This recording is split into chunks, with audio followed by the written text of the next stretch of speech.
fantastic. This is GT racing right now. He's got traction, he's got everything outside of both of them. Maloney!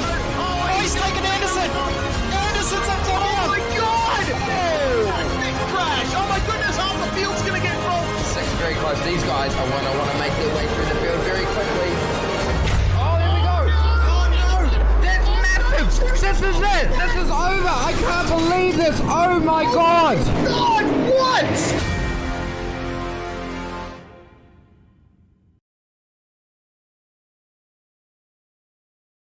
Are you new to sim racing, or maybe a veteran struggling to reach the next level? Have you ever wondered how the aliens reach impressive lap times that seem impossible to achieve? If so, you're not alone. Most drivers reach a certain level and get stuck. But getting faster on track is easier than you think.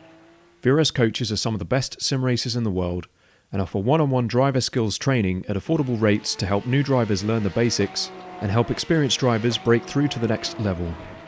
Are you ready to get faster and get off the iRacing roller coaster? If so, VRS one-on-one personal training is for you. If you've invested in your equipment, it might be time to invest in yourself. Just go to virtualracingschool.com and sign up for a 30, 60 or 90-minute session with one of our world-class coaches, and you'll learn exactly what to do for faster lap times and more podiums.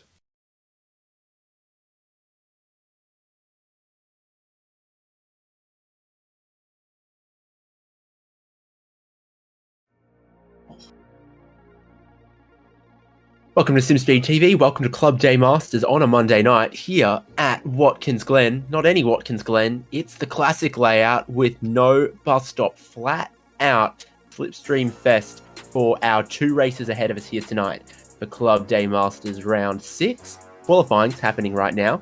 David Haynes, and I'm joined by Nick Skariev.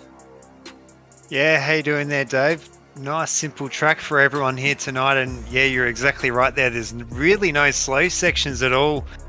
You'll see these Audis. I think some of the slowest speeds are only really around that 140, 150k an hour mark. Well, you're looking at the track right now as qualifying takes place, and it's all of our drivers on track at once. As expected, it's causing a little bit of slipstreaming because this is the layout. You got to brake at turn 1, and then it's flat out up the S's up the hill. Bit of braking for the loop at the far end, but there is a lot of time at a lot of speed and not many corners around here. There is 7 of them for a very historic circuit, host of many a Formula One race, host of some championship deciding races as well in New York near the Finger Lakes.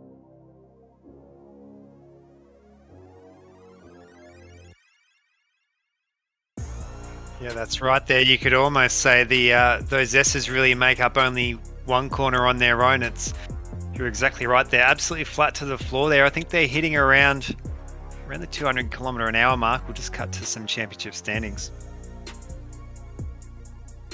Exactly. After last week, Jack Boyd leads the championship from Andrew Hobby and Lee Harrison. Brenton Hobson had a shocker, not his own fault.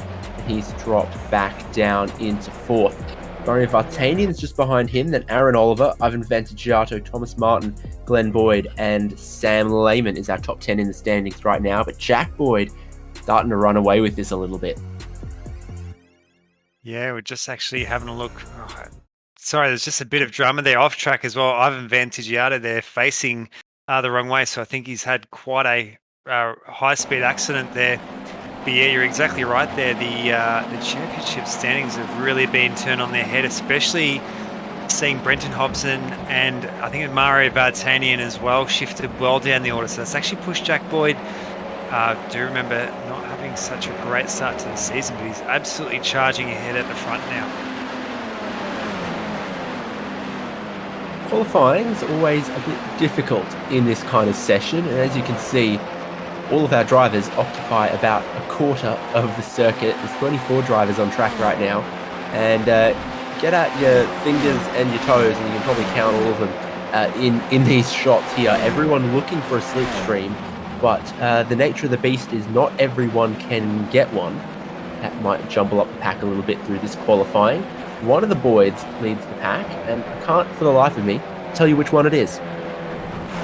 just as possibly a bit of a guess, I dare say that would be Jack Boyd being second wheel there behind his dad, Glen Boyd. To double check those car numbers there. Yeah, I think that is a number 2 there on that second car. So Jack Boyd sitting in behind, and it almost really goes to show having that coordination between teammates as well. You can actually just see behind these two, Brenton Hobson. So Brenton Hobson obviously out here on his own with Synergy Sim Racing, but trying to make the most of it. Seeing quite a lot of drivers bunched in behind as well. I think that might be Varotanian as well as Andrew Hobby as well. I think there's some Drop Bear Motorsports cooperation here as well. I'm going to cut to that one because Corey McFarlane looks like he might be getting the slipstream off of, who is it, Caleb Hydes. And meanwhile, Jack Boyd, I think, is going to slingshot past his dad. And he is up in front here on the way into the inner loop. Glen Boyd pulls off, the rest of the train carries on. Yeah, very well. You just see the two drop bear cars too file back in there. So very much from team to team there as well. You can see Nicholas Scaife there trying to get a bit of the action here from drop bear as well. Geez, actually closing in on those two well and truly as they come through these last two corners. This one's called the 90. Pretty plain to see, 90-degree corner there. It is very, very fast. So as you come through, run it really wide there, not give it too much. Being a front-wheel drive car, these Audis, you don't want to understeer off into that grass and invalidate your lap there. So Corey McFarlane still well down the order at the moment. That is the fastest lap, but currently sitting in 12th, which is not exactly where he'd want to be. No doubt time running out, but thankfully for all these drivers, you can get a pretty quick lap in around here because Pole's currently sitting at a 1:14, so it's not like some of the larger and longer tracks we've been to before, where you only get a chance to get a couple of laps in. Here, they're obviously still going to get a couple more before that checkered flag drops. Yeah, we're just seeing Thomas Martin there facing the wrong way. There's almost like a car park going through the loop around the outside of the track there. Ivan Vantagiato there. I think he's leading out one of the Extreme Simworks cars, as well as Andrew Hobby there. Andrew Hobby doing it pretty tough there out there on his own at the moment, but he's not too bad there in the order. So exactly right what we were talking about before. It's not exactly a technical track there, so it's not really going to give anyone a clear advantage having it at the technical edge. It all really comes down to this drafting.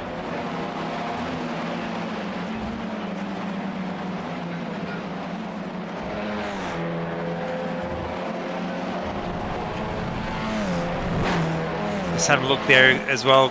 Quite a few drivers running it a little bit wide there. We'll just have another look here at Jack Boyd.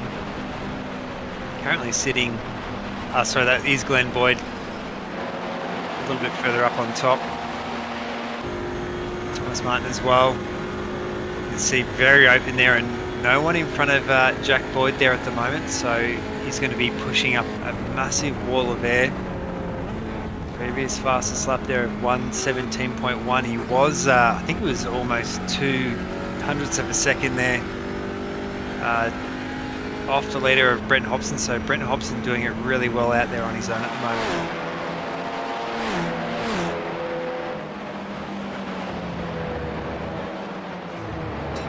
Boyd comes around for another lap, so no one in front of him there at the moment. I think it's a little bit too far. That drafting gap really is around a second or lower, so About 10 or so drivers sitting on pit lane at the moment as well who aren't going to get back out by the end of the session and get around for a lap, obviously. So Hobson was in the right place at the right time for his lap, and other drivers, I think, are starting to struggle now to be able to improve, because what was one giant pack of cars together, and if you were third or fourth in line, you were going to get a good time around here. That's all kind of dissolved. A lot more drivers all by themselves, and as we said, not many cars left out on track and time running out. One driver without a time yet. No, Jesse White-Carrick has got a time. It's a 1:15.9, and this is not going to be an improvement. It's 0.4 off. Yeah, seeing so tight there at the front there between Hobson and Aaron Oliver there. So from first to fourth place, only 1/10 of a second. It's probably not going to matter too much at this stage, because we're going to have these real big battle packs that's going to really echelon out probably around 10 cars or so. That's Nicholas Scaife's lap done, so that is the end of qualifying. And it's the only qualifying session we're going to get tonight, because we go into sprint race number 1, 15 minutes. That pays points, and then the finishing order of that will set the grid for the race number 2. So for race number 1, though, this is how they are going to grid up. Brenton Hobson on pole from Jack Boyd, and look at the fine margins here around such a slipstream and pack racing dependent track, because then there's not even a tenth of a second to go back to third place Lee Harrison, then Aaron Oliver, Andrew Hobby, and Glen Boyd for the first 3 rows. And then Thomas Martin, Ivan Ventigiato, Caleb Hydes, Mika Lemessurier, Byron Phillips, and Nick Scaife for the top 6. Yeah, very well down the order there. Corey McFarlane a little bit further down than what he was hoping there. Philip Paradiso, Jack Childs, Sam Lehman, Anthony Connors, and Greg Holmes there on row 9. As well as we've got Jesse White-Carrick, we just saw there on the screen before, Lachlan Capel, Daniel Gomez, Adam Sharp, Darren Sharp, and Willem Leighton there on row 12. That's our grid. Here they are, lining up for a standing start at Watkins Glen around the classic Cup layout. And Brendan Hobson, obviously fortunate in qualifying, but unlucky around Monza for both races last week. Be looking for a cleaner result here at Watkins Glen. Got reigning champion and points leader right behind him on the grid. Just saying that. Counter tick down there. I think one to watch there will be Mario Vartanian. He's really got a wrangle of these front wheel drive starts here. You've really got to run it up against that handbrake. Well, lights are ready. We're going to get racing for race number 1. They rev him up. They drop the green flag, and we're away. And you see Aaron Oliver not getting away quite as well as Andrew Hobby, but other than that, pretty even starts up the front. You can see Jack Childs in purple moving around a little bit in the mid-pack, but Hobson's still going to hold the inside line and hold the lead into 1. 3 wide does not go there, and that is Vantagiato going around. The inside of him was one of the drop bear cars, and he's going to drop all the way to the back of the field in this 15-minute race. The slipstream already in effect up the S's. Cold tyres in effect as well, as some of them move around and understeer a little bit, accelerating up the hill. And like we saw a little bit a week ago at Monza, already some bump drafting going on here as well. Yeah, just on board here with Byron Phillips. So he was a little bit down the order than what we were expecting there at the moment. You can just see him. Of course, the car in behind really having to back off there, not to push the Audi in front there through the loop. There's where Andrew Hobby really wide there, and one of the drop bear cars very lucky to miss that tyre bundle there. That was Caleb Hydes there, so Caleb Hydes losing a little bit of time there. Hydes and Hobby almost thought they were going to take the boot layout, but through the grass they did manage to rejoin the track without causing too much incident. It goes to show though, early on, the tyre's still cold. They don't really want to turn these front wheel drive cars. So Hobson is going to survive in the lead for one more lap. He's got Jack Boyd and Lee Harrison right in behind him, but Thomas Martin, you're looking at there, feeling some of the pressure in the mid-pack. All the track and then some for Hobson trying to hold on to the lead, but Jack Boyd is going nowhere, and I'm sure has his thinking hat on already. Yeah, absolutely. You can see Jack Boyd there just buying his time. There's really no need to push out in front there at the moment. You can see Lee Harrison just that little bit off there from these two at the front. And Jack Boyd trying to give him that push there. See that gap closing there to Harrison as well. You can just see Aaron Oliver just off in the distance as well. So he'll be pushing super hard there to try and jump back onto that gap there. It's almost a bit so close yet so far. Those cars are far off in the distance. It's not too bad from when you come from this wide shot though. 233 k's an hour for Hobson and Boyd. Everyone behind in the slipstream hitting 237 k's an hour. That's the effect that closes the pack up, keeps them all together and stops Hobson from running away, and Boyd just sitting in behind him, obviously doing exactly the same speed. Any movers from the lap one? Just having a look there as well. Sorry, I was actually distracted there. Corey McFarlane's so deep under brakes there. I actually didn't think his Audi was going to stop, but not too many move. I think Byron Phillips is up around 4 positions or so from 11th up into 7th. Just going to cut to a VRS replay there. I think that might be Jesse White-Carrick. I was about to say Mika Limassier. Oh, the rear stepping out just a little bit too much. I think that might have been Greg Holmes as well, taking that same line as well. So he's going to rejoin here right at the very back and try and make the most of that time he's just lost there.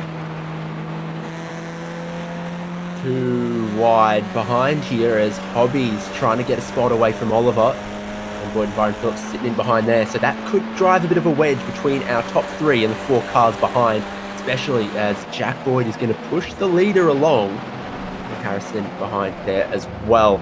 So your top 6 still running in the order that they qualified, but Byron Phillips in 7th, our big mover so far from 11th. This is the battle that they're having. They might quickly come up on a bit of traffic as well, though, in this short race, because it is such a quick, such a fast little lap. Yeah, we just saw Willem Leighton. I think he had an incident a little bit earlier. He was calling out for race control before, but just see that gap widening ever so slightly there. I think between Lee Harris and then Aaron Oliver there. Thomas Martin having a absolute crack of a run there. He's currently sitting in 9th, but it's not going to matter too much here because at these speeds that these cars are going, there can be one little mistake there. He can be really pushing into the front. Did start 7th at the moment. He's pulling up alongside. He will have to try and go that long way around. Well, here's where some of the battling is around 8th place, too wide from Lamassura and Martin, and then Caleb Hyde decides he's going to slip down the inside, try to make something happen here, and he could maybe work with Corey McFarlane here as well. They were doing a little bit of in qualifying, but it's tough to do in a race pack like this. See Sam Lehman in the background going for a move as well. Too wide through the left-hander is going to lead them to too wide in the right-hander. No driver's passenger side mirror. It's a passenger side mirror in this car. And there's a flash of the headlight from Lamassura, but Hyde's up into 8th. Maybe because of the lower drag of having knocked that mirror off. Oh, a really big bump there. We're not too sure what happened, whether or not he outbraked himself. That has absolutely taken Caleb Hydes out. So I know that Thomas Martin actually hit Lamassura there coming into that 90. So whether or not he might have thought it was Caleb Hydes and was trying to return the favour there, but yeah, I dare say Race Control will be having a really big look at that, because you can see when we're on board there. Yeah, Getting zoom into the braking zone a bit. Not quite on. Yeah, that's a bit of a poor effort there. So whether or not he's a bit inexperienced at bump drafting or was just getting a bit of the red mist there, but yeah, definitely should have been braking earlier between Caleb Hydes, especially the speed difference between the two. So yeah, I dare kind of want an angle of where he put his brake lights came on as well, don't you? Yeah, so that moves it all around a bit around 8th place at the lead. Hobson's still leading. Jack Boyd, not sure what kind of games he's playing, all the way up against the pit wall and then slotting all the way back in for the braking zone. So Green is still in the same order, but Oliver, Hobby, Phillips and Glen Boyd have all caught back up to this top 7 group. The top 3 no longer getting away. So just couldn't quite carry the same kind of speed. So they'll all get crazy by about 2 laps to go though, I think. Crazy as well. There's a bit of a side contact there. I think that might have been a little bit further down the field between, I think that might have been Byron Phillips collecting the side of someone, but managed to keeping it together there. As you can see, Aaron Oliver there and Andrew Hobby absolutely closing that gap there. Just actually having a look at the pack behind a little bit further back. So that is the lone drop car there of Caleb Hydes, a little bit further down to what we're normally seeing him. He's such a great technical driver, but as we were talking about before there, as soon as you fall off that train, you're almost a sitting duck there. You can see Thomas Martin as well leading that charge in behind. So I think that's going to be a pretty big defensive effort by Caleb Hydes. Oh, sorry, got that mixed up. McFarlane? Corey McFarlane, that's the one.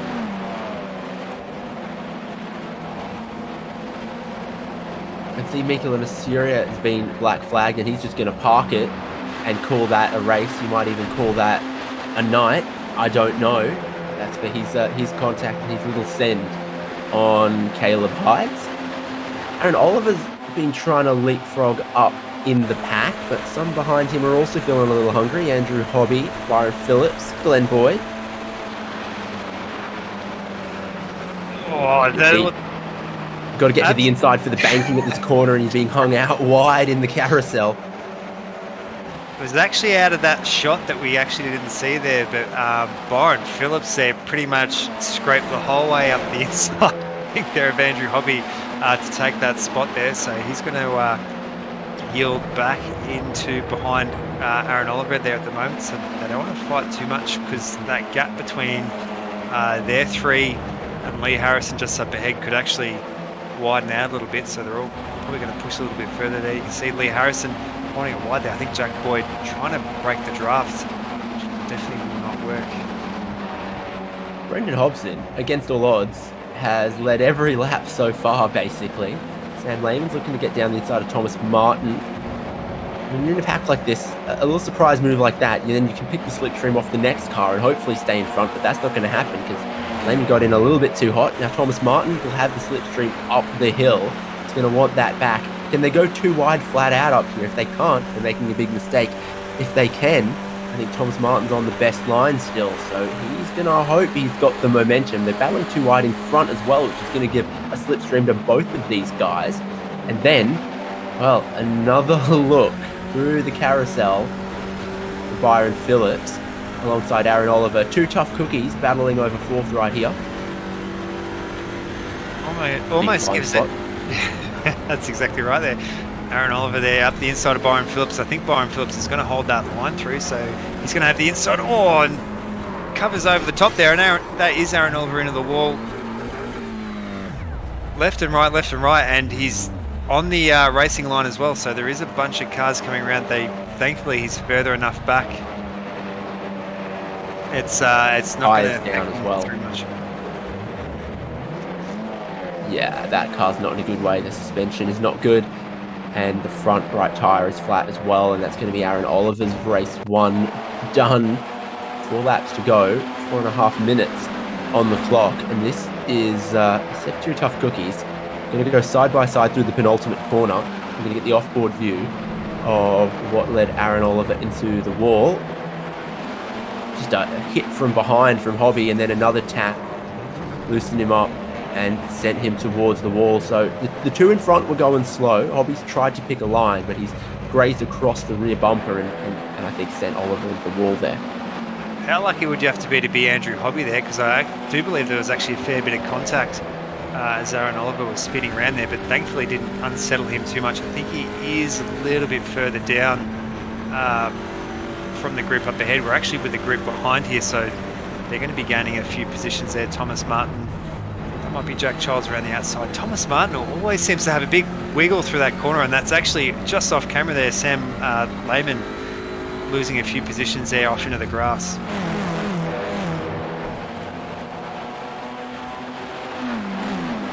Very sick looking car on pit lane for Wilhelm Leighton.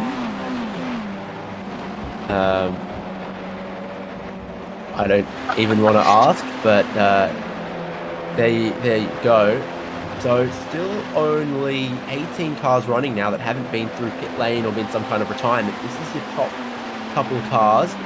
Jack Boyd pushing Brenton Hobson. I think Lee Harrison's pushing him. Byron Phillips is going to have none of it. He's looking for third right now. He's even looking for second. I think he's definitely going to get third away from Lee Harrison there. Not get to the inside of Jack Boyd. Yeah, you'd have to say it's almost Byron Phillips coming in as a dark horse in every race. He always seems to have the least amount to lose, so can always risk it, especially up against some of these guys. But you'd have to see Jack Boyd definitely with the most to lose there, being that championship leader at the moment. Brenton Hobson will want to try and close that gap back after having such a shocking round last round as well. I don't see very much there of Bartani by the looks of it. So whether or not that was an incident a little bit earlier on, might have to double check that scoreboard. I actually don't think he's here tonight. I had a quick look too, and I'm not seeing it. But that's an interesting look that we've had a couple times before, as Boyd pushes Hobson all the way along. It's 2 laps to go. At some point, you're thinking he's going to have a look. It looks like now, because he's come across to defend from Byron Phillips, he's going to have to push Boyd. Lee Harrison doesn't know which way to go. So 2 wide for the lead. Hobbo might be able to bring it back down low and get a good run off here. Boyd is maybe accidentally playing wingman for him. Boyd could keep pushing Hobson because he needed to come across to try to defend from Phillips. Now Lee Harrison's ahead and looking down the inside, and this is what you expected, calm, but now starting to kick off up front. Hobson with all the tricks at the moment, because second, third, and fourth are battling a little too hard behind him. Harrison through into second, Boyd in third, and as they start the final lap, Barney's got the white cloth. There's only one more quick short lap. Oh, Jack Boyd there with an aggressive manoeuvre there through turn 1. That's going to give Lee Harrison that drive out of the next corner there. So there's a bit of an overlap there. Oh, cuts across there. I think that's Lee Harrison might have had some contact there. You just saw his car slide out. So that's going to bring him down into 4th. Byron Phillips there up in the 3rd. So Lee Harrison back in 4th. Not happy with it. Boyd across to the middle of the road. Boyd's also still closing in on Hobson, but Phillips closing in on him much, much quicker. Again, a little bit of a late move as they dive in here. Hobson has the racing line, and Boyd also with the shorter run through the carousel. It's going to hold on, get a good run, and could still strike at Hobson. It's all action back here. Child's down the inside, and McFarlane trying to go all the way around the outside, doing a pretty good job of it too, just keeping it on the pavement. And Hobson's got one more corner to go if he can still hold on to the lead, and he might be able to. Jack Boyd is right up behind him, and it's still a decent run to the line. Phillips in 3rd. There's the checkered flag. They're racing towards it. Flash of the headlights, because Brendan Hobson is going to take the win in the 15-minute race. Podium completed by Jack Boyd and Byron Phillips. Lee Harrison, Glen Boyd all by themselves. Here's the next train though, where Corey McFarlane is going to hold on from Childs, and well, it was proper close behind there. We've had a whole heap of photo finishes. Now we've got a whole heap of repairs that are going to be necessary as they celebrate after the checkered flag. I think that might have been Corey McFarlane did grab a massive handbrake as he went across the line there, but not absolutely untouchable there, but you could almost say there in the standings untouchable though. Brenton Hobson leading from first place, absolutely defended where he needed to, kept it clean. Was under a lot of pressure the whole race, but you'd have to say absolutely stellar drive here in race 1 for Hobbo 88. And yeah, what a rear gunner he had in the shape of Jack Boyd for a lot of that race. No doubt there was a couple of times Boyd could have gone for the lead, could have tried to swap it with Hobbo, but he was content to just push him along. And then by the time we got to 2 laps to go, 1 lap to go, there were other drivers in the pack, like Lee Harrison, like Byron Phillips. I think because we were looking from Jack Boyd, it looked more like Boyd and Harrison might have got together, but I think Harrison might have squeezed a little on Byron Phillips, or Phillips showed his nose there. Now I've seen it from a second angle. This is how they crossed the line though. Brendan Hobson, the winner from Jack Boyd, Byron Phillips, and Lee Harrison. Glen Boyd in 5th. Corey McFarlane led that pack in 6th ahead of Childs, Thomas Martin, Lachlan Capel, and Sam Lehman in the top 10. Next. Yeah, on to the other one, Nicholas Scaife there having a pretty quiet run there. Ivan Vantagiato, we saw had that incident there on lap 1. Daniel Gomez, Anthony Connors, Adam Sharp, Philip Paradiso, Jesse White-Carrick, Darren Sharp, and Andrew Hobby he must have sustained some damage there down into 19th. And then our lap down cars there, Aaron Oliver there in 20th position. Willem Leighton, Greg Holmes, Mikel Monsieur, Caleb Hydes, and Caleb Hydes rounding out the field there of 24. Yeah, indeed. That was pretty action-packed, as you might expect for the kind of slipstream we got. This is between second, third, and fourth. And Jack Boyd comes across, but it is the contact from Byron Phillips that gives a nice little Tokyo drift to Lee Harrison. Phillips was coming, and he was already looking to the inside there.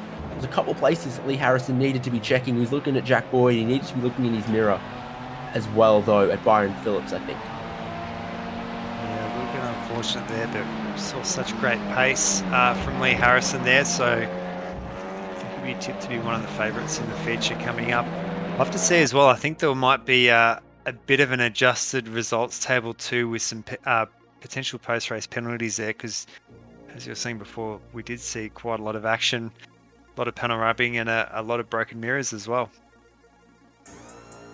Well, that's a couple of years of bad luck, but you're not going to have to wait a couple of years for race number 2. It's coming up shortly, but we're going to take a little break here for Club Day Masters on SimSpeed TV.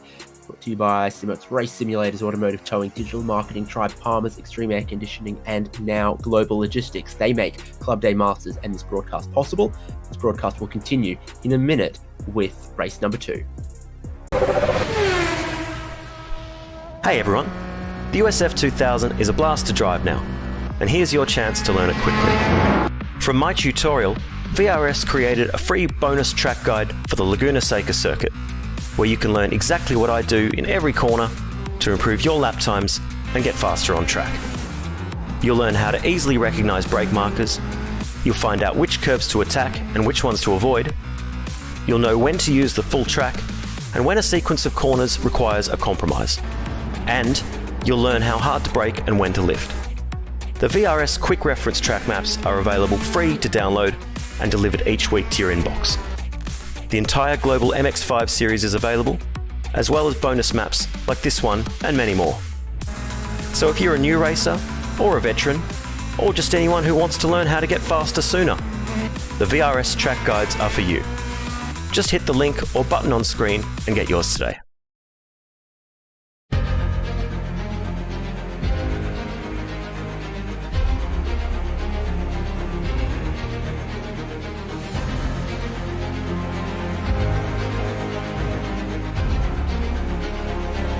This is fantastic. This is GT racing right now. He's got traction. He's got everything outside of both of them. Maloney. Oh, he's taking Anderson. Anderson's up there. Oh my God. Oh, big crash. Oh my goodness. Half the field's going to get rolled. Second very close. These guys I want to make their way through the field very quickly. Oh, there we go. Oh no! That's massive! This is it. This is over. I can't believe this. Oh my God. God, what?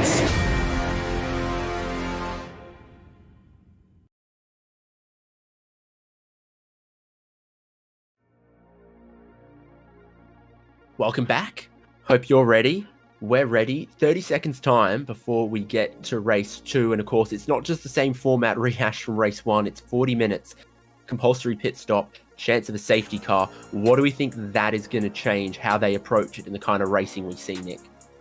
Yeah, exactly. I think we could have used a safety car a couple of times there in Heat 1 there. Quite a few incidents there as well. So we're definitely going to see...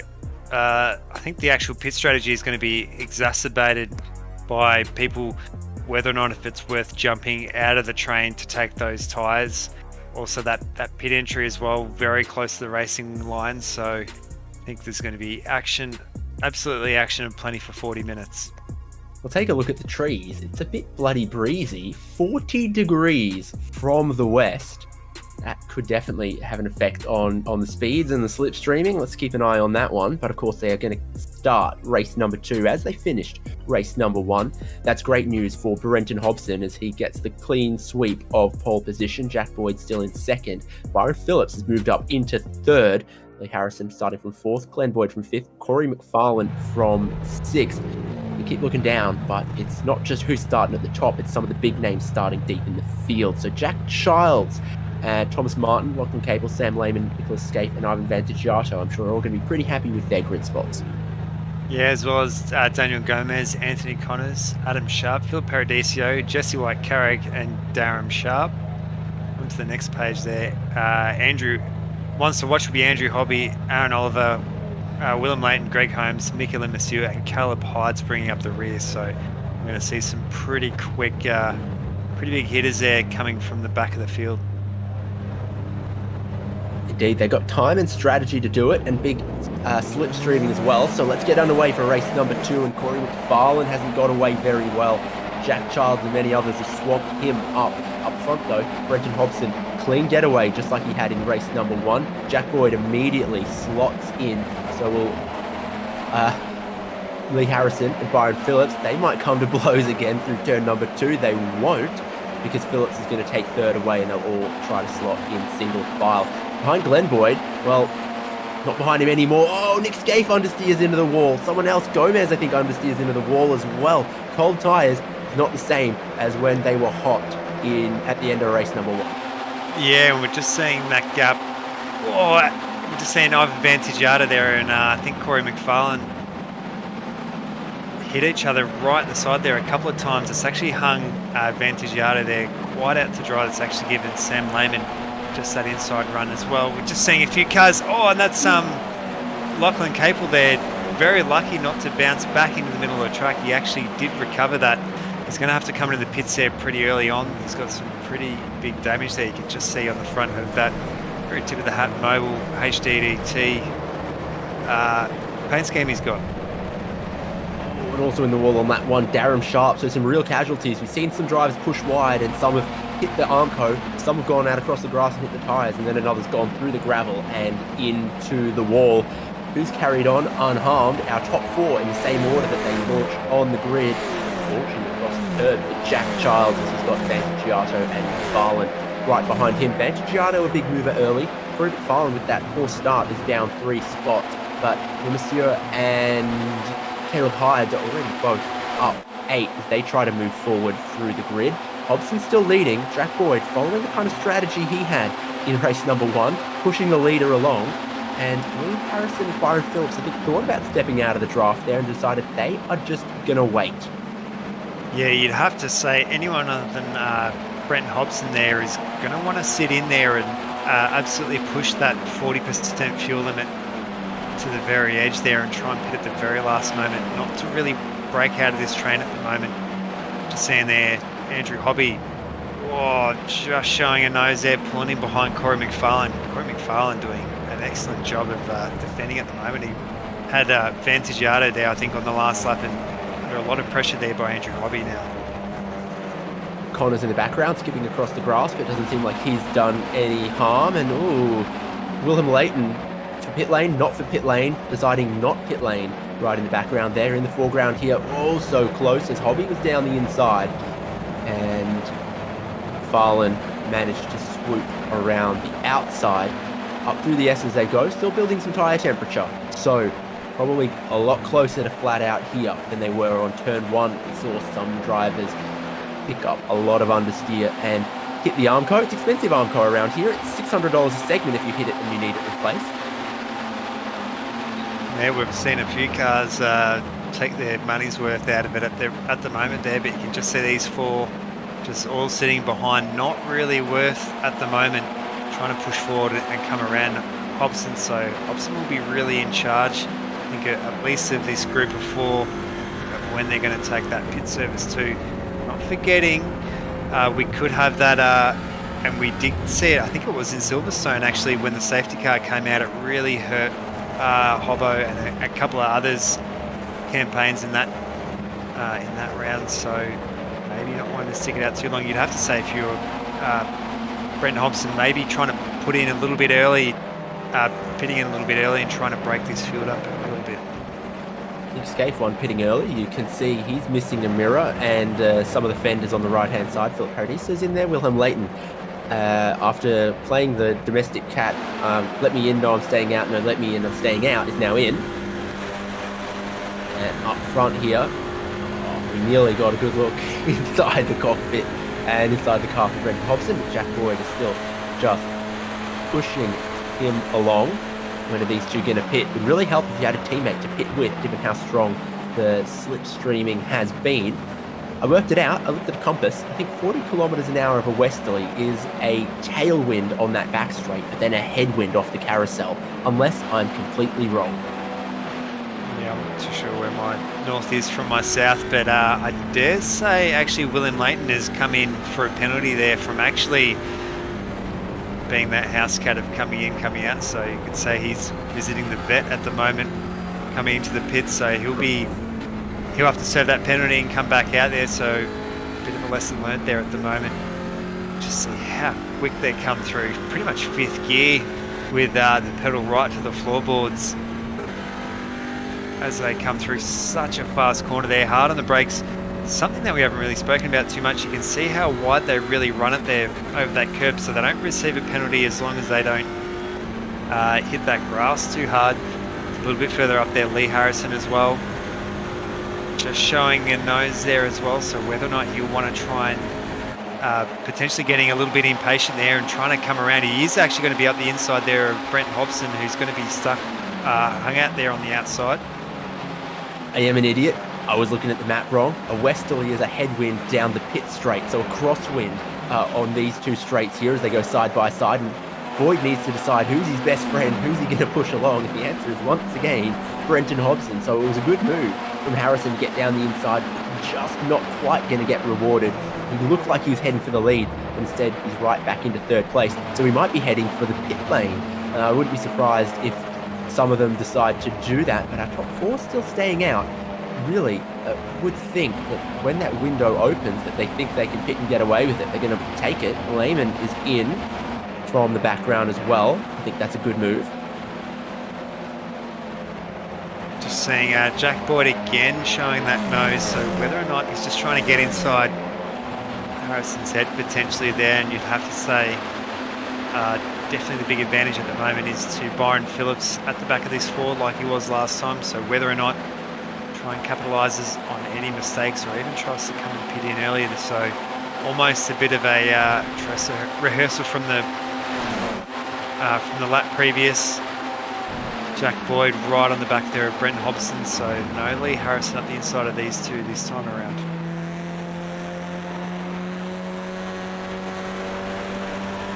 Lots of time left in this one, still a pit stop to go, but they are doing just the very same stuff they were doing in race number one. There's the bump.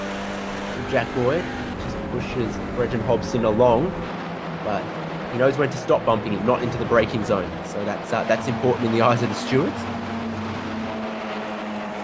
Yeah, absolutely, really gives it. I think just as I was saying it in the last race, we had a major accident, but it really gives it that NASCAR-esque strategy at the moment. There you can see Jack Boyd just a little bit of a bump this time as they come around that start and finish straight. I think that's actually going to give Lee Harrison good run out of this corner here. You can just see him bunch in so tightly. So,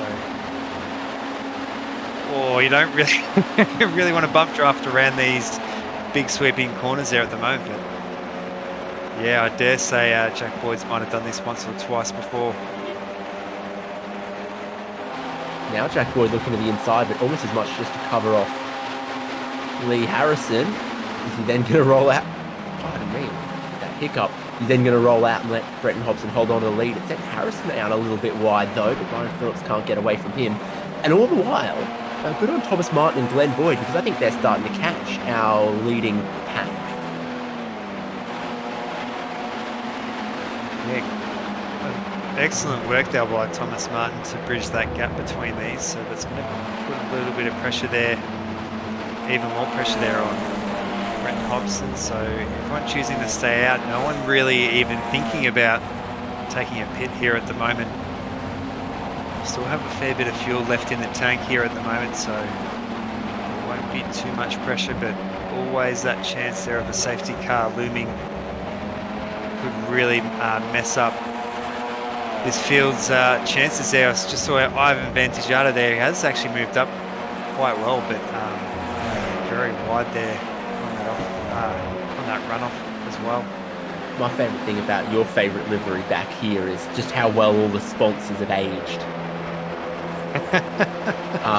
Not sure the kids know what a Telstra mobile net is. At least it's Qantas. That's an airline that's that's still in operation, but the logo on the front has changed since then. Actually, the kids might not even know what a Holden is now. Oh, and I've made myself sad. That's right, they're like mobile. I think I've seen that logo at 7-Eleven once or twice before.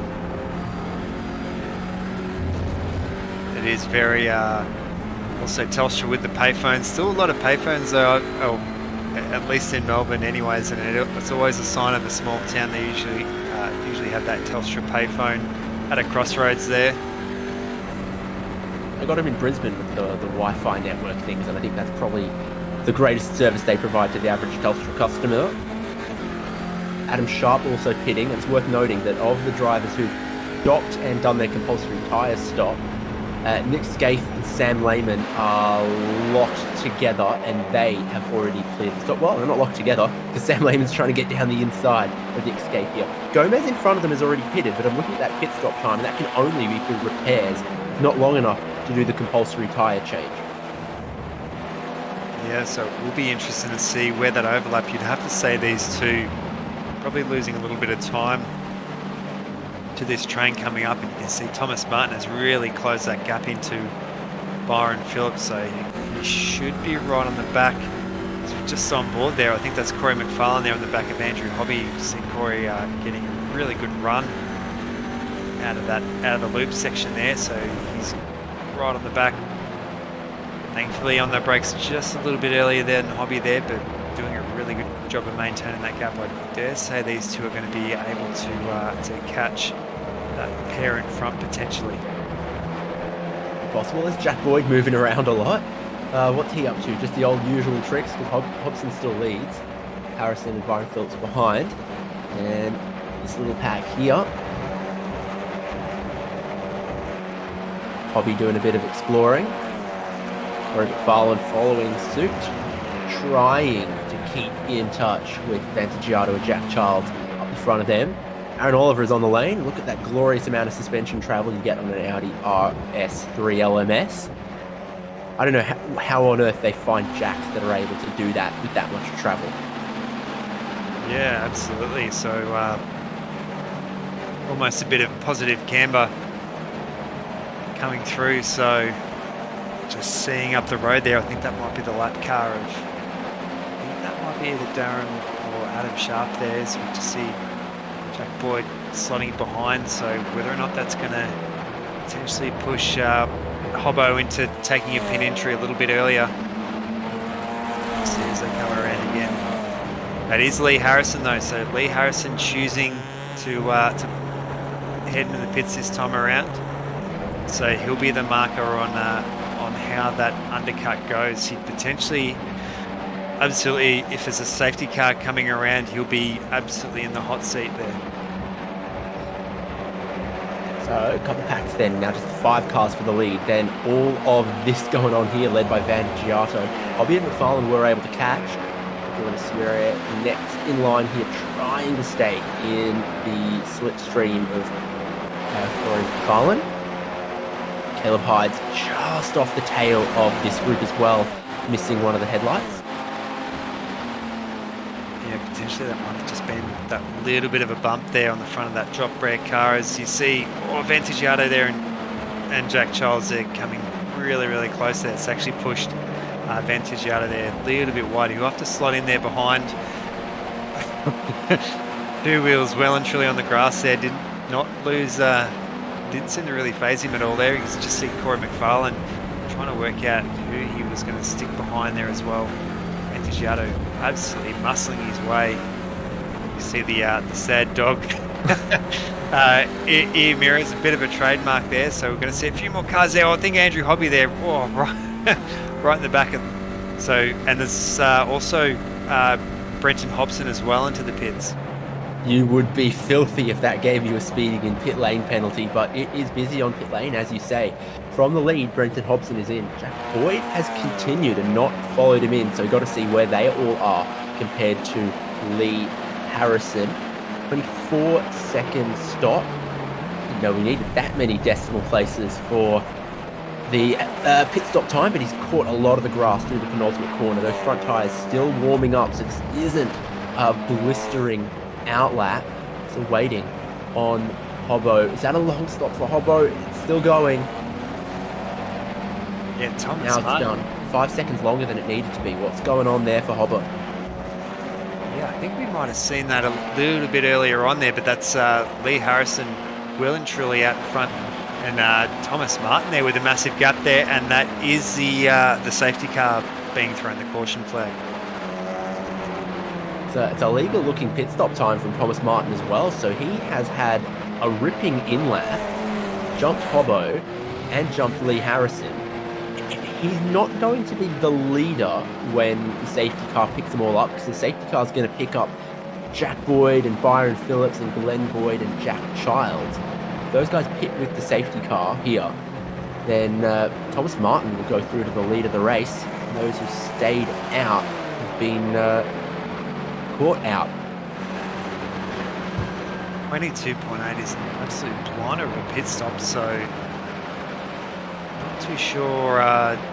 Yeah, almost a second, or sorry, over a second clear there of Aaron Oliver, so you can just see how much that has hurt though.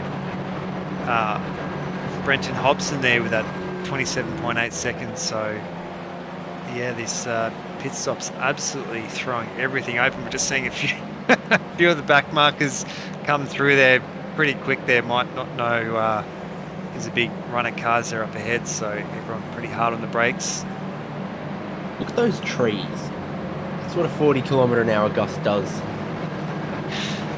The trees are moving a lot, but the people are standing very still. I was going to say, it's a wonder those people are, haven't got their hats blown off. Sorry about that, I just stole your joke off you. Yeah. And they're all managing to keep their hands in the air, so doing a good job cheering on. So, terrible news there for Jack Boyd and Glenn Boyd as well. So, they will have to wait until they're a few laps in behind the safety car before they can get the pit stop in. Lane order open this time for the leaders, I would have thought. We're going to see. And, well, there's a lot of cars that look like they're going to try to pit here. It looks like Jack Boyd, definitely looks like Glenn Boyd and everyone behind him. So anyone not going to pit. Still a red light at pit entry, but they're obviously all being told it's open. Anyone not pitting is the huge question. The answer is no. So Thomas Martin is going to go through to the lead of the race, and this is going to be the real race on pit lane, where a slightly longer stop would devastate you more than already.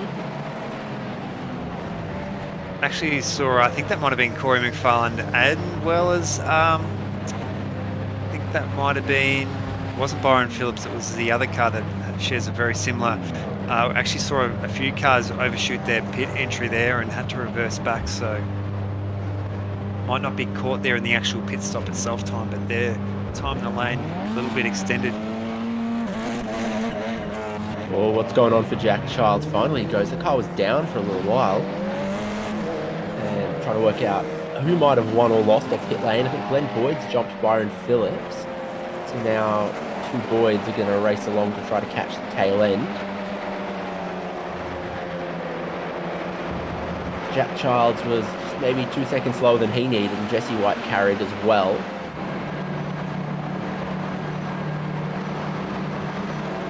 Thomas Martin is the race leader.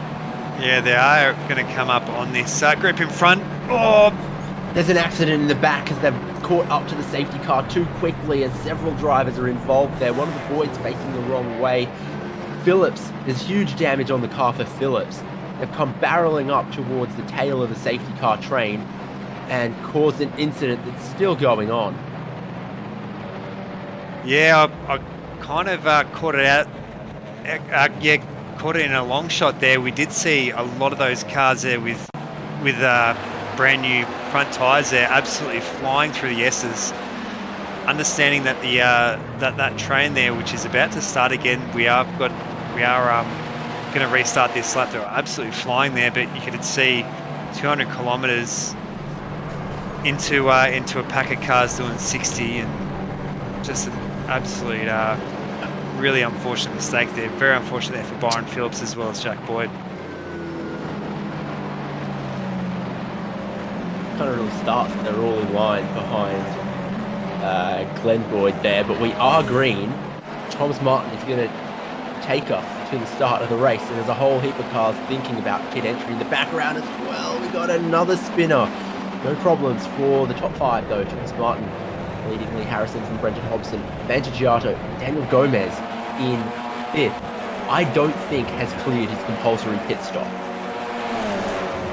Yeah, so Daniel Gomez there potentially hanging out to dry there. We're actually these groups side by side there. Lehman up against, I think that might be Adam Sharp.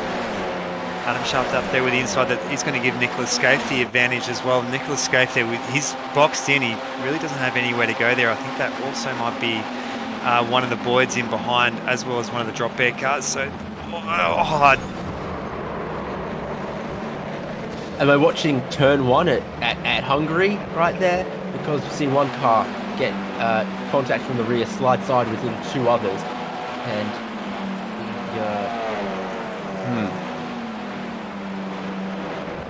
not sure that move was quite on, and Nick Scaife kind of got a tap from behind that sent him sideways. At the lead, Lee Harrison's taken it away from Thomas Martin, who slotted into 2nd. Hobson in 3rd, and Vantagiato up into 4th, from very deep in the grid in this race. Yeah, so I think so much was going on behind. We actually didn't really get the chance to see that pass there of Lee Harrison there on Thomas Martin, but that is giving him the advantage there. You can see Hobson there sitting in 3rd. Hobbo would absolutely love to make a bit of a clean sweep, but who's on his back bumper? Potentially you could say his nemesis of Ivan Vantagiato there. So Ivan doing a stellar job there, working his way all the way from the back of the field there, and got a few other familiar faces there. Hobby, Aaron Oliver, as well as you just see Vantagiato there, or up the inside, that he's going to push Hobson just a little bit wide there. Hobson will have to slot in behind. Still still 18 minutes to go here at the moment, so still very early days there. We're just looking at this replay. What Jack Child saw or didn't see. Very unfortunate incident there. He would have known that that train were coming on the back straight. I think they were just really trying to catch up to him as quick as they could, but yeah, unfortunately the impacting speed at the moment there. See Vantagiato there just having a look there on Thomas Martin. You can almost say Thomas Martin's going to be a bit of a sitting duck. Some of these cars in behind there. Nicholas Scaife managing to go back on through there. Corey McFarlane just sitting on the back there of one of the Boyds. I'm just trying to work out if that's Glen or Jack Boyd there. I think that might be Jack Boyd. So a bit of damage limitation there. Currently sitting in 8th, so not the end of the world there for Jack Boyd. He's definitely not in for a podium though for the feature race here. He's not. So 4 distinct battle packs. Got number 3 in the foreground, number 4 in the background, as Scaife looks and then decides against trying to push on there.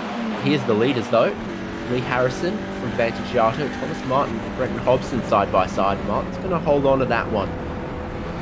Oliver, Hobby and Gomez are starting to catch them as well at the minute. So it could be 7 for the lead very shortly. In fact, I'd say it is. Oliver right up behind Hobson. Yeah, you can see all the shuffling, how much it pulls them back. And you can see that group there. I think 2 wide as they come through all the 90, big 90-degree corner there as well. So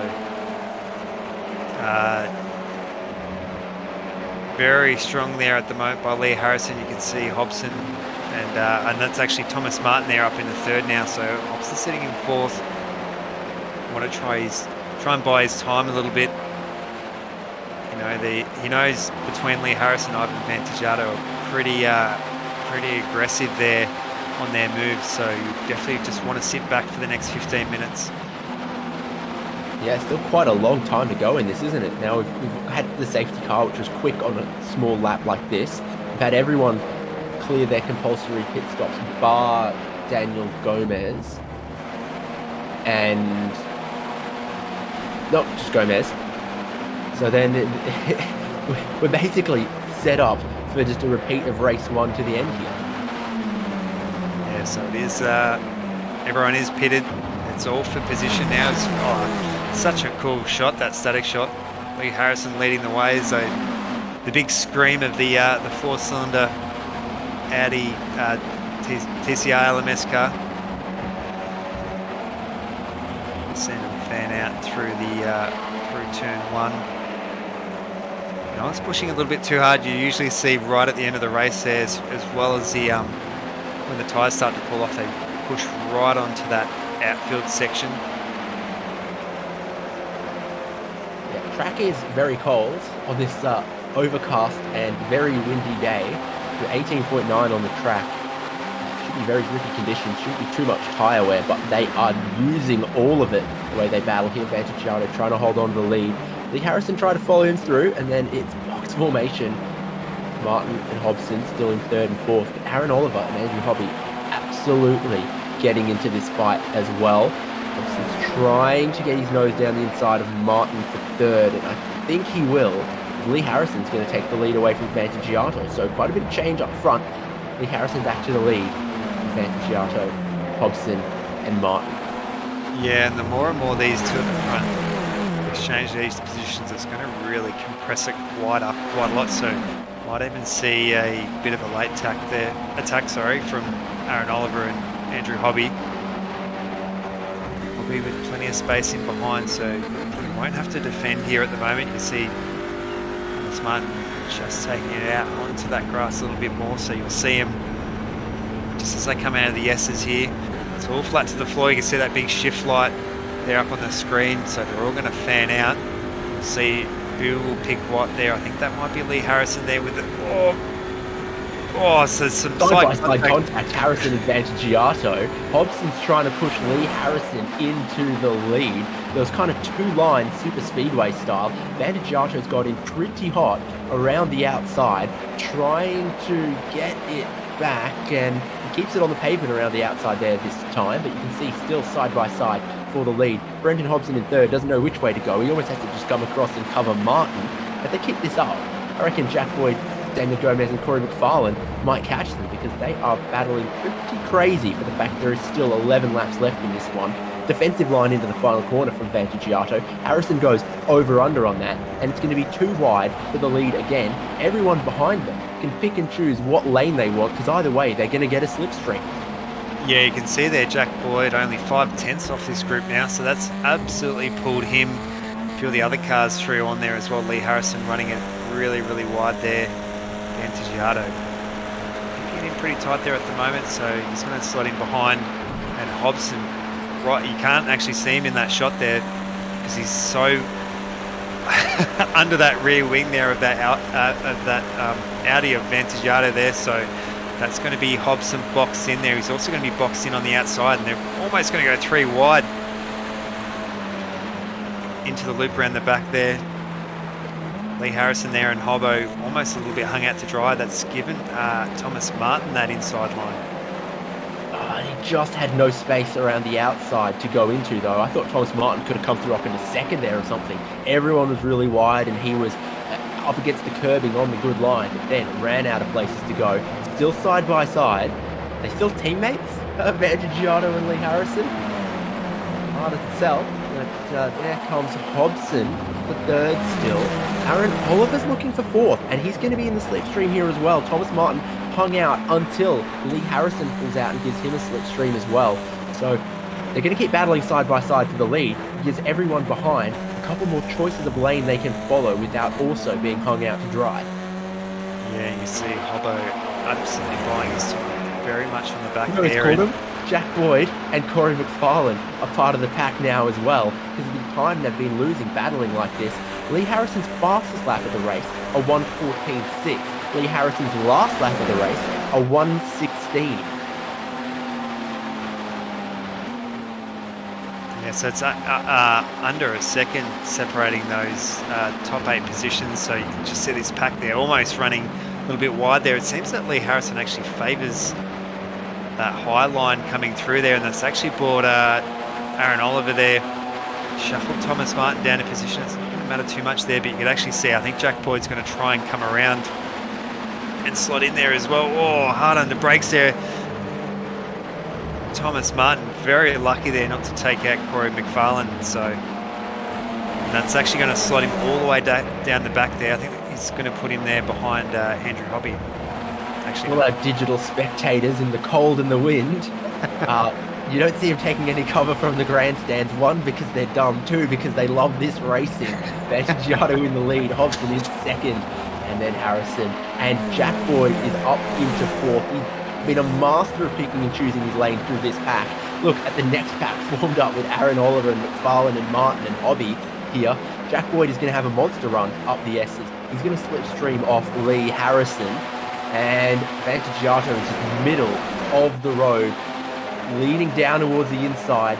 Hobson going for the outside. McFarlane pushing Oliver up towards the next pack and then looking for the inside, and he's going to get down the inside. So 2 wide for 3 rows back. Yeah, if the spectators' arms weren't frozen, they'd all be covering their mouth gasping, I would say there. We just see Brenton Hobson there, so he's now up into second place. Jack Boyd absolutely shuffling his way all the way through. He's going to come around the outside there.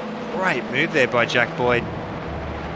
So Hobbo there just yielding a position there. He's going to have Lee Harrison right in behind there and Corey McFarlane. Almost thought this pack was going to split up there with Aaron Oliver there, just losing a little bit of pace there down the back, but they are back onto it, so this is staying a group of 8 at the moment. Oh, Aaron Oliver's either had a bit of help or he's gotten onto the grass. Has he got all 4 tyres intact? Is he going to pick up the speed again? He went very deep past turn 1. Now Jack Boyd is trying to make life oh so interesting for Vantagiato at the lead. Not long ago he was 7th, he was 4th, now he's 2nd, now he's around the outside looking for the lead. Brenton Hobson is going to return the race 1 favour and push Jack Boyd into the lead of the race. Can he get in clear before the carousel? I think he just can. Jack Boyd's going to come across in the face of Vantagiato. Hobson gets hung out a little bit wide, but Jack Boyd is through into the lead. Yeah, we also saw Lee Harrison just give a bit of a tap, so they had a bit of a 3-way Audi train here at the moment there, but you see just a little bit of a gap there between Jack Boyd there, so he's going to be able to cover off any attack there from Vantagiato there. Vantagiato there, a couple of car length or so back, so he's not going to be able to get an attack here at the moment. You can see Hobson and Lee Harrison. Lee Harrison right there on that rear bumper there of that Synergy car. So on the replay, tap from Martin to Aaron Oliver got him loose in the braking zone. Someone could have tapped Martin as well, couldn't tell from that angle. Aaron Oliver was obviously the victim in all of that as he, unsteady through the braking, ran out wide across the paved runoff and is rejoined, but not in the slipstream of the lead 7. He's back with 8th and 9th and 10th. And all our eyes are on this top 7 with 7 minutes to go, 7 laps to go. Not superstitious.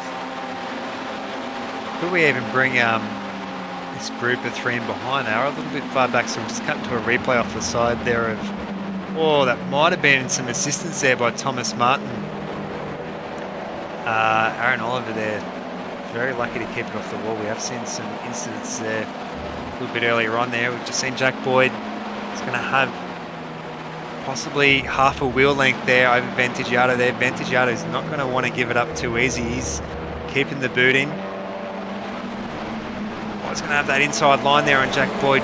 Very, very lucky that they didn't touch there. I almost thought that they made contact on that rear quarter. So Vantagiato there in the hot seat.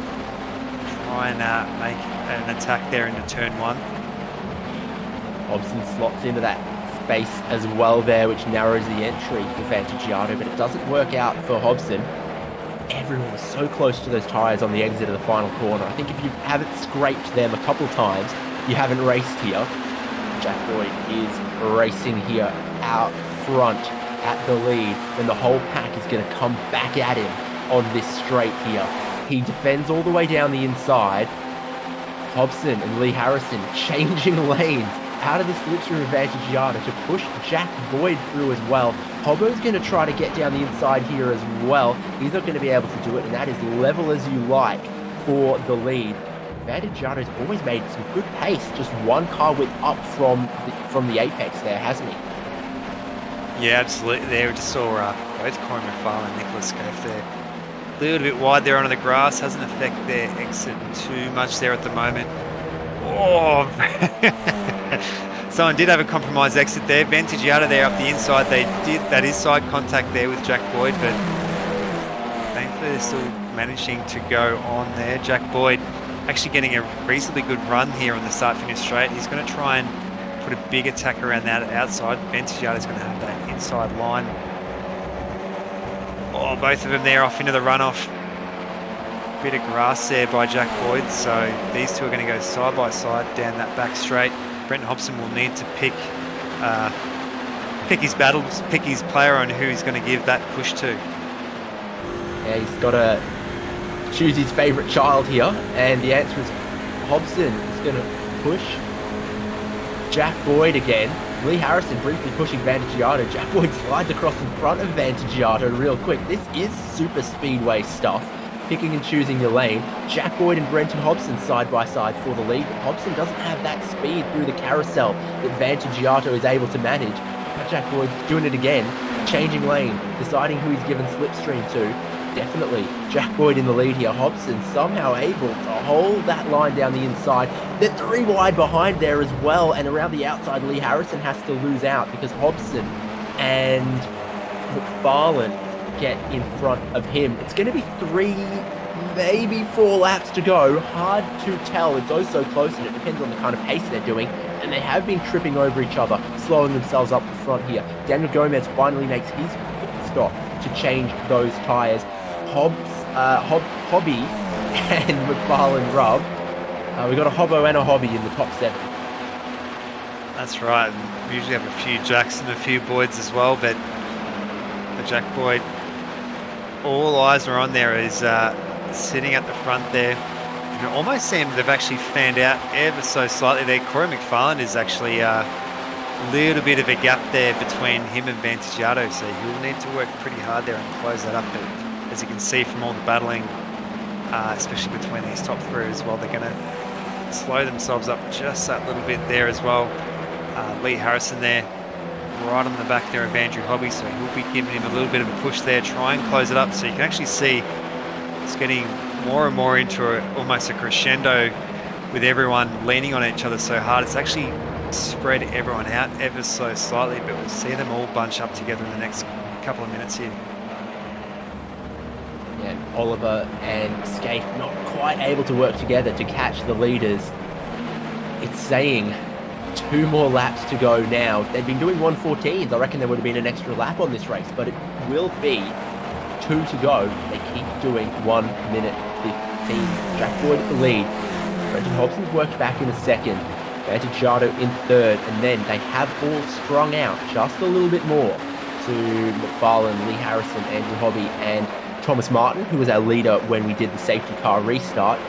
At the front, what games are they playing? Jack Boyd still on the racing line. Hobson pushing him along, but Vantagiato is going to close up big time. He is going to look to the inside. Right as he does that, Hobson comes across and says, maybe not. McFarlane deep in there as well. They're all absolutely nose to tail. 4 cars and 4 car lengths again now. Yeah, great block there by Brendan Hobson. He could see, I dare say, with Vantagiato behind him, he'll be looking very heavily in his mirrors there. And you could see from behind there, Vantagiato there trying to pull a move there onto that right-hand side. So he did a very good job there of blocking off their front to nose contact. I think 2 or 3 times there through that 90 there onto the start-finish straight. So you see there, white flag waving. Well, Jack Boyd pushed Brenton Hobson to the win in race number 1. Is it time to return the favour? Because Jack Boyd is leading now on the final lap. Brenton Hobson behind him doing everything to appear like a rear gunner. As Vantagiato in 3rd wants to try to crack the duopoly. And McFarlane, Lee Harrison, Andrew Hobby and Thomas Martin all in the slipstream, all could do something or pick up the pieces if they all fall. Hobson pushing Boyd, now coming across to block. and McFarlane, 2 tyres in the dirt, wants to get to the inside of that as well. They're looking 3 wide for the race lead into the carousel. McFarlane on the grass has to back out of it. Hobby's going to take the lead. Vantagiato is going to send Jack Boyd out wide as well. So now it's Hobson from McFarlane, from Lee Harrison, but there's still 2 corners to go. There's still some lapped cars in the way, and there's still the possibility that anything could happen as Lee Harrison is looking to the inside of McFarlane. McFarlane jumps back onto the racing line, and Harrison's going to have to whoa up as he tries to slide it in there. And the race 1 winner, though, Brendan Hobson's going to come out the final corner with enough of a lead.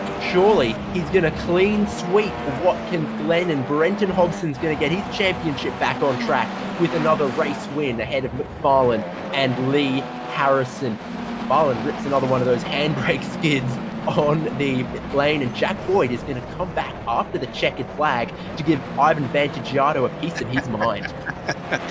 What a drive, though, from Corey McFarlane there, right from the back there. He was also that group that was almost down a second or a second and a half there, bridging that gap through up to that front pack and just shuffling his way, picking his lines. He was on the grass there, actually, on that last lap as well, so absolutely picked it there. We'll, might see Jack Boyd not too happy there with Ivan Vantagiato. Well, this is how they cross the line, pending incident limits, etc. I don't think anyone has transgressed any of those. Let me double check.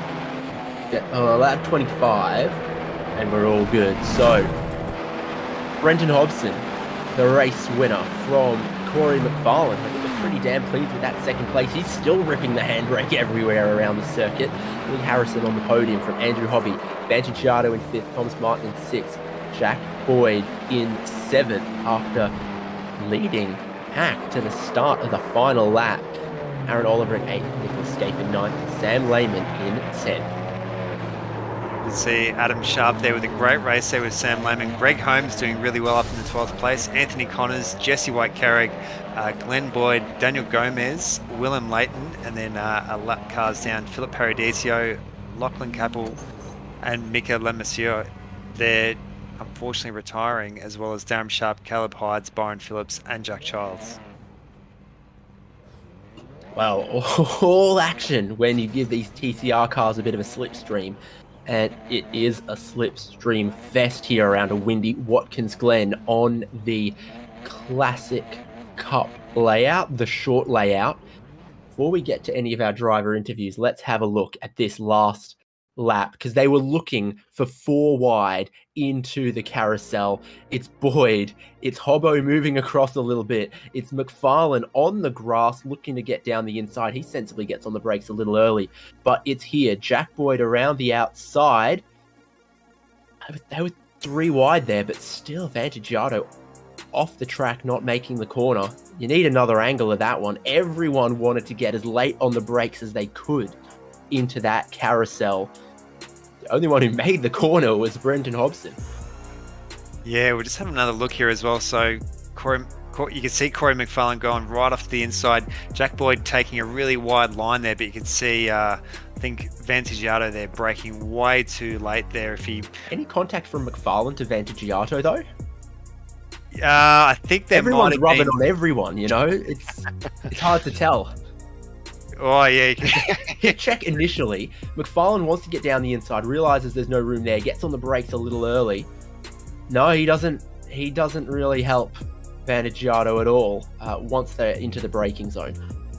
Yeah, you'd have to say Brendan Hobson. Look at that poor rear bumper for Brendan Hobson. Yeah, you'd have to say he was right in that right spot. So he was on the inside, so no one could like hook his rear bar and get a nose in. So he's defending like the champion he is. So let's bring in our Watkins Glen clean sweeper, and there would be some litter around if that wind had gotten to any of the bins. Brendan Hobson, what on earth happened in that second race? We're still catching our breath up here. How's yours? It's exciting, wasn't it? Yeah, I feel like Sebastian Vettel with all the sweeping that I did around here tonight. But yeah, no, it's it was really more luck than anything. I feel for Jack. Like he worked with me in the first race and got me to the front there, and I was trying to sort of keep him at the front in the second one. And the last lap, I mean, it's like a race at Daytona or Talladega. You can only plan for so much, and he did a great job to get himself in position there, but it wasn't meant to be, I guess. I mean, McFarlane was looking at the inside of you, Vandigiato around the outside, Jack Boyd even further around the outside. Was 4 wide in that carousel ever going to work on the last lap for anyone other than you? I don't think it was going to work very well for anyone, regardless of who you were. I just happened to be in perhaps the best spot there. I was lucky that Corey didn't just try and send it, because he had maybe a bumper overlap on the inside, but he had no racetrack. So if he had to stay down there, it would have been a whole lot worse. But I mean, yeah, we're in the right spot, I guess. I mean, could have so easily been in the wrong one. I wasn't trying to necessarily pass Jack. I was trying to get to the inside and block the run coming from behind and let him sort of stay around the outside there. And that part worked, but Ivan saw a gap and went through the middle, and that sort of caused a bit of chaos. But it almost went to plan. No luck for you in the slipstream at Monza, and you come up trumps in the almost stronger slipstream here at Watkins Glen. Do you just play the cards you're dealt and hope Lady Luck smiles? Yeah, I think luck is 90% the factor for this type of racing. The less said about last week, probably the better. We didn't do very well there. I got balked in all quali laps, started deep, and got killed on lap 1 of the first race, and didn't even make turn 1 on the second one. So fortune was not with me last week, but yeah, that's what it is. It requires a lot of luck, a bit of good management, and I was lucky in qualifying to get a good lap in and get ourselves at the front, so we didn't have to really race anyone, and had a helper with me tonight, so that was that makes a big difference. So yeah, we were fortunate more than anything, I think. Pit strategy, you left the lead pack in that second race to make your pit stop a little on the earlier side. Turned out to be the right move. Yeah, well, that very nearly cost me the race, not from the lack of draft, but I mean, leading all those first few laps. I'm still learning how this works. I think that the TCR car takes its fuel, then changes tyres, perhaps, because we were full throttle everywhere for the first 10 or so laps, and our pit stop was an eternity longer than everyone else's. So I assume we had more fuel burn and more fuel to take, and that's what slowed down our stop. So we had a massive undercut disadvantage to the other guys. So I would have been right back and having to work pretty hard to catch back up, I think, had it have stayed green. So the safety car certainly helped. I would have needed one regardless, but of course the timing couldn't have been any better. So yeah, we're very lucky, and I think that's what you need pretty much all the time in this series to win. I think you need to have luck on your side because it's so close, even at the non-draft sort of dominant tracks. 2 trophies on a Monday, not bad. Is there any point to winning races in a car that you can't do a burnout in? I was pretty disappointed. I saw Caleb getting on the handbrake. I think it was Caleb, and doing some line lockers in front of me. So I went for the old McDonald's trays under the rear wheel handbrake job and crashed straight into the fence. So I need to work on that. That's something that I need to do some work on, I think. But you're right. It takes a lot of the fun away, doesn't it? We can't do any good victory burnouts. You just got to put on some Aussie kit and find a hand railing and celebrate that way. Congratulations. 2 from 2 at Watkins Glen, and both of them super close races. Who are you going to thank? Well, thanks to the team and to Jack tonight for working with me to help basically guarantee that first race, and then ultimately help me in the second one as well. I didn't do him such a good favour in return, but thanks to him for tonight. That was good. To the sponsors, JK Signs, Smith & Sons, DM Cinematography, DoPhoto, Aftershock PC, and all the rest. And thanks to the league for putting on the series, and to you guys for broadcasting it. Delightful, and I hope we see you next week. Yeah, we'll see how we go. Best of luck. Well, they're all lining up at our door now, Nick Skariev. So I might give you a second place finisher in the feature race. That's not a tongue twister. It's Corey McFarlane. Yeah, Corey absolutely stormed through the field in the feature race. How did it come from your angle? Came pretty slowly.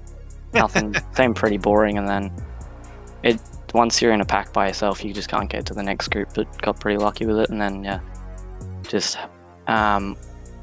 waited for the chaos to unfold, just wait for everyone else to crash into each other, and yeah, seemed to work. Yeah, it's a pretty fun absolutely. race. Yeah, unfortunately, talking crashes as well for your teammate there, Caleb Hyde's having an absolute terrible run there as well. Did you two have a kind of a strategy and plan, especially when it came to pit stops? No, we didn't really have any clue what we were doing, just rock up and race and see how it goes, and then with the safety car thing, it was just bit then. But yeah, it was good fun there as well. Shame to have Caleb taken out, because it would have been awesome to have him there at the end.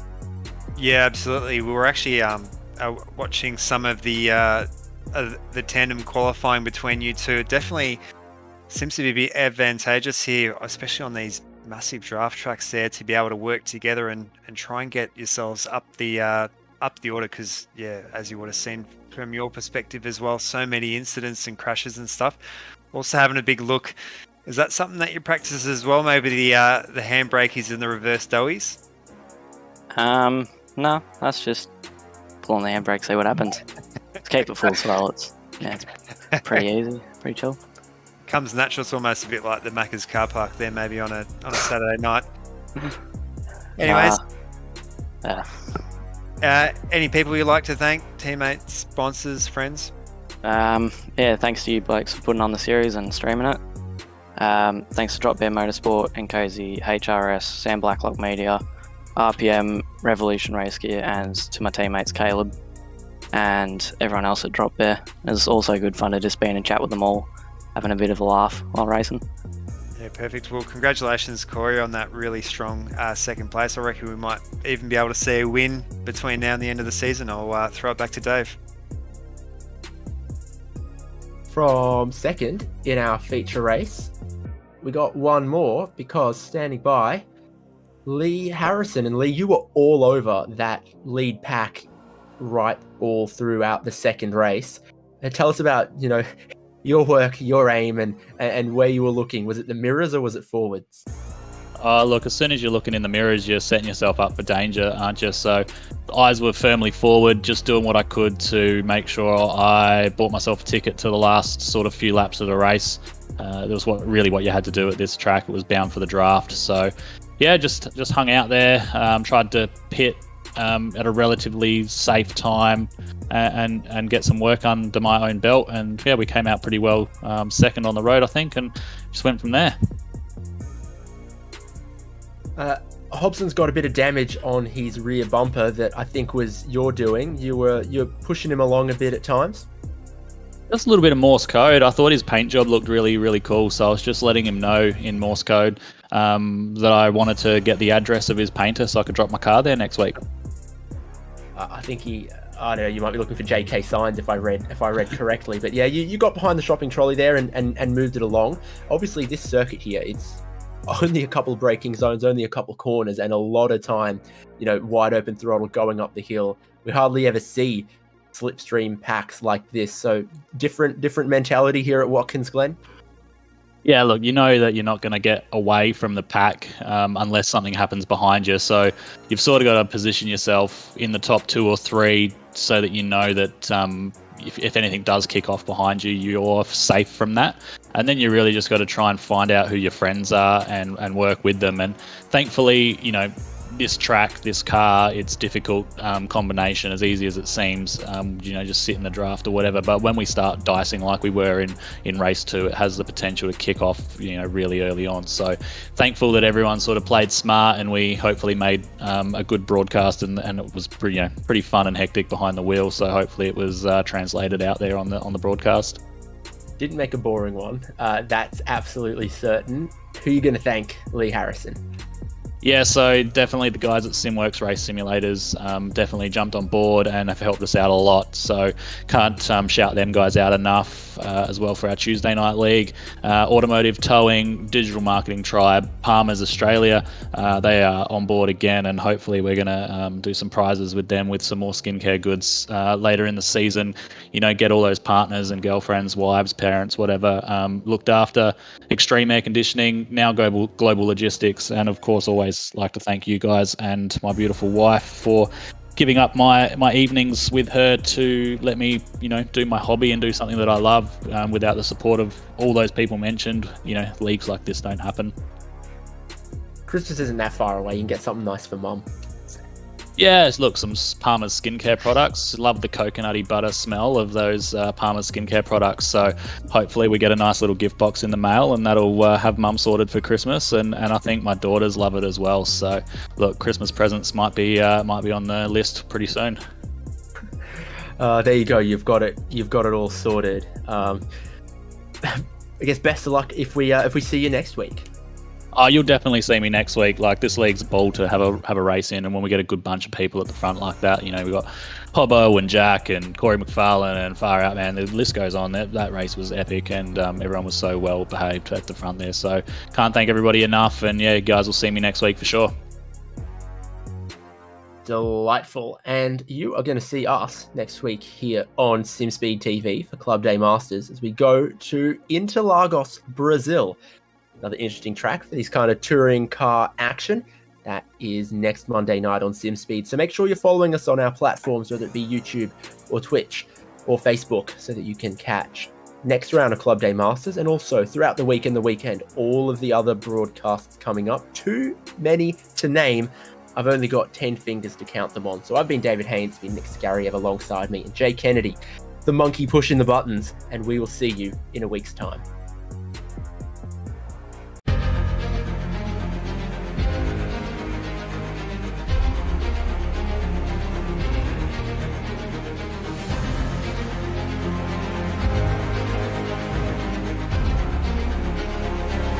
This is fantastic. This is GT racing right now. He's got traction. He's got rid of the outside. Both of them. Maloney. Oh, he's taken Anderson. Anderson's up top. Oh my God. Big crash. Oh my goodness. Half the field's going to get rolled. Second very close. These guys are want to make their way through the field very quickly. Oh, there we go. Oh, no. That's massive. This is it. This is over. I can't believe this. Oh, my God. God, what?